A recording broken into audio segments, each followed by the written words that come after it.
বিদেশি ফল রামবুটান চাষ করে দারুণ সফলতা পেয়েছেন আব্দুর রহমান। এক একটি গাছেই ধরেছে প্রায় ৬০ থেকে ৭০ কেজি রামবুটান। আজ থেকে প্রায় ৬ বছর হয়ে যাচ্ছে। এই গাছ লাগানোর পর থেকে আসলে এলাকার লোক অনেকেই এটাকে কেউ আমাকে উৎসাহ দিত না, অবহেলা করতো, কারণ আসলে এটাকে হবে না, হয়তো বিদেশি ফল, বাইরের ফল ঠিকমতো হয় না। তো আমি আসলে আশায় ছিলাম যে হবে। এই ফলের কথা ছড়িয়ে পড়ায় প্রতিদিনই অনেক দর্শনার্থী কৃষক আব্দুর রহমানের বাগানে ভিড় করছেন। পরিপক্ক না হলেও ক্রেতাদের জোড়াজুড়িতে এখনই বিক্রি হচ্ছে প্রতি কেজি ১,০০০ টাকায়। আসলে এই ফল এখনো পরিপূর্ণ পাকে নেই, তবে হয়তো আরো কিছুদিন যাবে। তারপরে অনেকে আসতেছে, জোরপূর্বক যারা নিচ্ছে তাদেরকে আমি ১,০০০ টাকা কেজি পর্যন্ত দিচ্ছি।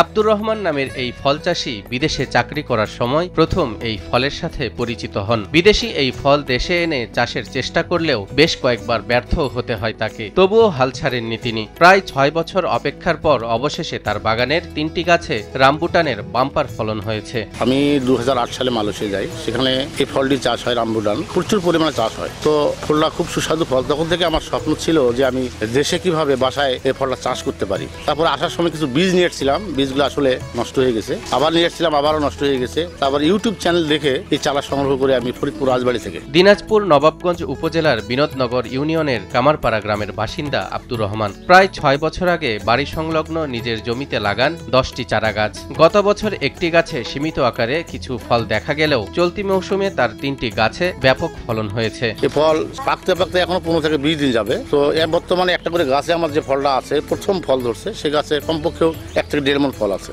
একটা করে গাছে ৫০ থেকে ৬০,০০০ টাকা বিক্রি হতে পারে। ফল বিক্রির পাশাপাশি চাষিদের সুবিধার্থে আব্দুর রহমান তার বাগানের গাছ থেকে কলমের মাধ্যমে চারা বিক্রির ব্যবস্থাও রেখেছেন। আমি সব কলমের চারা করতেছি, বীজের চারা করবো না। বীজের চারাতে মাত্রামাত্রি পুরুষ স্ত্রীর গাছ হয়, তাই এই জন্য অনেকে প্রত্যাহিত হবে বলে আমি কলমের চারা করতেছি মা গাছ থেকে।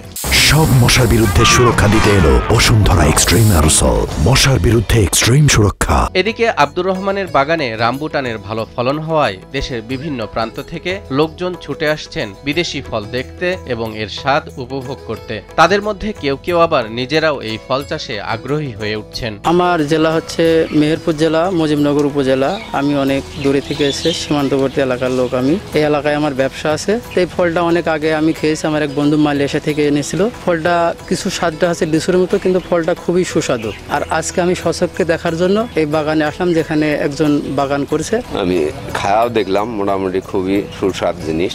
যে এইরকম জিনিস এলাকায় যদি আরো ২-৪ জন ফলন তো করে, তাহলে এলাকার জন্য খুব সুবিধা। স্বাস্থ্যের জন্য দারুণ উপকারী এই সুস্বাদু ফল চাষে আব্দুর রহমানের মতো আরও অনেকেই এগিয়ে আসবে, এমনটাই প্রত্যাশা নবাবগঞ্জ উপজেলা কৃষি অফিসার তাপস কুমার রায়ের। নবাবগঞ্জ উপজেলার বিনোদনগর ইউনিয়নে আব্দুর রহমান নামে একজন কৃষক এটি চাষাবাদ শুরু করছেন এবং তাকে দেখে স্থানীয় অনেক কৃষক অনুপ্রাণিত হচ্ছে এবং আমি আশা করতেছি যে এই ফল আগামীতে ধীরে ধীরে সম্প্রসারিত হবে। দিনাজপুরের মাটি ও আবহাওয়া সব ধরনের ফলের জন্য উপযোগী, তাই বাড়ির উঠানসহ বাণিজ্যিকভাবে বাগান গড়ে তুললে গ্রামীণ অর্থনীতিতে যেমন ভূমিকা রাখবে, তেমনি বিদেশি ফলের আমদানি নির্ভরতাও কমে আসবে, এমনটাই মনে করেন সংশ্লিষ্টরা। আমাদের দিনাজপুরে যে মাটি আবহাওয়া, শুধু এই রামবুটান না, প্রায় দিনাজপুর ডিস্ট্রিক্টে সব ফল আলহামদুলিল্লাহ খুব ভালো হয়।